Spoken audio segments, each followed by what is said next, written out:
আপনাদের কাজ কি? আপনাদেরকে যে এই জুলাই বিপ্লবের এই সন্তানরা যে আপনাদেরকে মঞ্চে বসানো হয়েছে, আপনারা আরাম করে কনসার্ট উপভোগ করছেন। আমার কাজ কিন্তু ক্যামেরার সামনে। আমি কিন্তু এখানে ক্যামেরার সামনে কাজ করি না।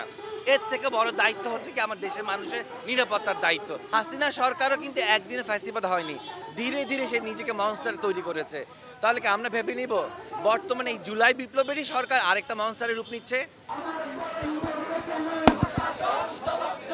বিগত ৫ মাসে যদি আজকে আমাকে রাজপথে দাঁড়িয়ে কথা বলতে হয়, এই ৫ মাসে যদি যেই শহীদরা আমাদেরকে এই অবস্থানটা দিয়েছে, বাক স্বাধীনতা দিয়েছে, তাদের প্রতি অশ্রদ্ধাবোধের এই চরম লঙ্ঘন দেখি, এই শহীদ যোদ্ধাদের প্রতি অসম্মান দেখিয়ে এই প্রধান উপদেষ্টাগুলো কোনো রকম বিচার বিশ্লেষণ না করে, কোনো রকম বিচার ব্যবস্থা না করে ওনারা যাচ্ছে কনসার্টে।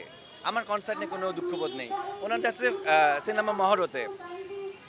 ওনারা যদি একই পুনরাবৃত্তি ঘটায় থাকে তাহলে আমাকে বলেন, মনস্টার বলেন, ফ্যাসিবাদ সরকারই বলেন, একদিনে তো হয় না। হাসিনা সরকারও কিন্তু একদিনে ফ্যাসিবাদ হয়নি। ধীরে ধীরে সে নিজেকে মনস্টার তৈরি করেছে। তাহলে কি আমরা ভেবে নিব বর্তমানে এই জুলাই বিপ্লবেরই সরকার আরেকটা মনস্টারের রূপ নিচ্ছে?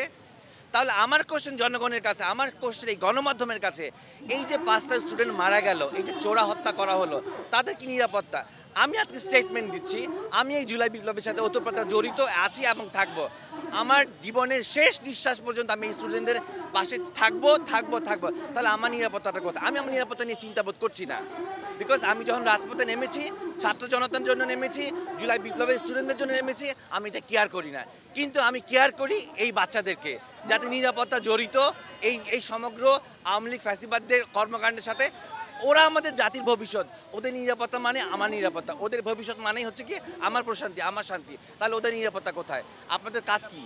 আপনাদেরকে যে এই জুলাই বিপ্লবের এই সন্তানরা যে আপনাদেরকে মঞ্চে বসানো হয়েছে, আপনারা আরাম করে কনসার্ট উপভোগ করছেন, লার্জেস্ট কনসার্ট করছেন, কোথায় কোথায় বিপিএল হচ্ছে, কোথায় কোথায় সিনেমার মহরত করছেন। এই যে আজকে আমরা অনশন করছি, আপনাদের উপদেষ্টাদের উচিত না এখনই এই মুহূর্তে এসে আমাদের সাথে একটা মিটিংয়ে বসা, আমাদের দাবি দেওয়াটা কি শুনতে পা? আমাদের দাবি দেওয়া তো বেশি কিছু না। আওয়ামী লীগ নিবন্ধন বাতিল করতে হবে, ছাত্র জনতার এই যে হত্যাকারী চোরাগুত্তা হামলা এগুলো বন্ধ করতে, এবং এদের বিচার অতি দ্রুত করে দেখাতে হবে। That's it. আমাদের আন্দোলন বেশি কিছু না, আমাদের এই ছাত্র জনতার নিরাপত্তা, আর কিছুই না। আমার নিরাপত্তা মানে আপনার নিরাপত্তা, আপনার নিরাপত্তা মানে আমার নিরাপত্তা। আমি ভালো থাকলে তো আপনি ভালো থাকবেন। গণমাধ্যম তো সঠিক সত্যটা উপস্থাপন করবে, সেই বিশ্বাসটা আমার তখনও ছিল, এখনও আছে। আপনারা সঠিকভাবেই কথাগুলো পৌঁছায় দেন বর্তমান সরকারের কাছে। আজকে যদি এই বাচ্চাগুলো মারা না যেত, ওরা যদি চোরা হত্যার শিকার না হতো, তাহলে তো আমাদের রাজপথে নামার কোনো প্রয়োজন ছিল না। ছিল? আওয়ামী লীগ নিবন্ধন বাতিল করার কোনো ব্যবস্থা হয়েছে? হয়নি। লীগকে আবার পুনর্গঠন করার ব্যবস্থা হচ্ছে, সেটা আপনারাও জানেন। তাহলে কেন এই জুলাই বিপ্লব হইলো বলেন? এই কারণেই। এটা নিয়ে আমি আবার কথা বলবো, যুগের পর যুগ বলতেই থাকবো। সব কিছুর অবসান হওয়া উচিত। এবং এই আওয়ামী লীগ ফ্যাসিবাদের অবশ্যই, আমি বুঝি না কি করে একটা মানুষের মনুষ্যত্ব থাকলে এত কিছু দেখার পর আওয়ামী লীগের সাপোর্ট হয়ে কথাটা কিভাবে আসে, আপনাদের মুখে ভাত কিভাবে উঠে?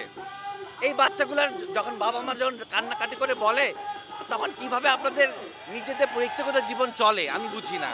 আমার তো চলে না। আমার চলে না বলে আমি বারবার, আমার কাজ কিন্তু ক্যামেরার সামনে। আমি কিন্তু এখানে ক্যামেরার সামনে কাজ করি না। এর থেকে বড় দায়িত্ব হচ্ছে কি আমার দেশের মানুষের নিরাপত্তার দায়িত্ব। এটা যখন ঠিক হবে তখন আমি আমার শুটিং ফ্লোরে ফিরে যাব।